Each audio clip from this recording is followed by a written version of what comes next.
ڕۆژی 12/6 هەموو ساڵێک بە ڕۆژی جیهانی بەرەنگاربوونەوەی کارکردنی منداڵان دیاریکراوە. بەپێی ئامارە نافەرمیەکان لە کوردستان زیاتر لە 3474 منداڵ کە تەمەنیان لە خوار 12 ساڵەوەیە کار دەکەن. منداڵە دەستگێڕ و کارکەرەکان دەڵێن ئەوان بۆ باشترکردنی بژێوی ژیانی خۆیان و خێرزانەکەیان کار دەکەن. لە مووسڵ خوێندکار بووم. ماوەی 2 ساڵە لە هەولێرم لە گەڕکی سێتاقان. باوکیشم کار دەکات. ئێمەش بۆ یارمەتی ئەو کار دەکەین.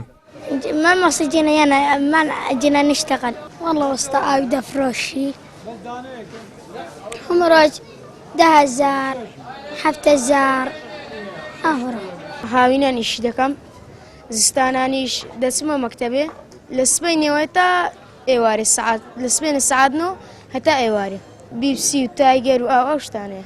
دەستەی سەربەخۆی مافی مرۆڤیش دەڵێت لە ناوەڕاستی ئەم ساڵدا بەراورد با ساڵی ڕابردوو ئامارەکانی کارکردن بە منداڵان لە بەرزبوونەوەدایە، بەڵام هیچ ئامارێکی فەرمیان نەخستە ڕوو. ئەو داتانێک کە تا ئێستا وەکو ڕەشنووس لەبەردەستی ئێمە بە بەراورد بە ساڵی پێشوو بەداخەوە هەموو پێشەرکارەکان لەسەر ڕۆژی مافەکانی منداڵ ڕوو لە هەڵکشانە، بە تایبەتیش وەکوتمان لە سێکتەری پەروەردەی و سێکتەری تەندروستی.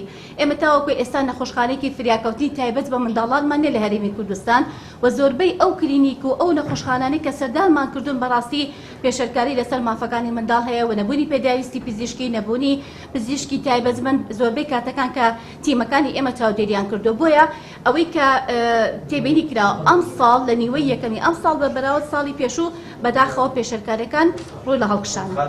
ترسناکترین کاری منداڵان لە تەمەنی 15 بۆ 17 ساڵیدایە. لەگەڵ ئەوەشدا تاکو ئێستا هیچ یەک لە لایەنە پەیوەندیدارەکان هەڵ نەستاون بەوەی ڕێگری لە کارکردنی منداڵان بکەن و ئەوانەی پێویستیان هەیە ئاوڕیان لێ بدرێتەوە. ئیدریس محەممەد، کەناڵی ئاسمانی پەیام، هەولێر.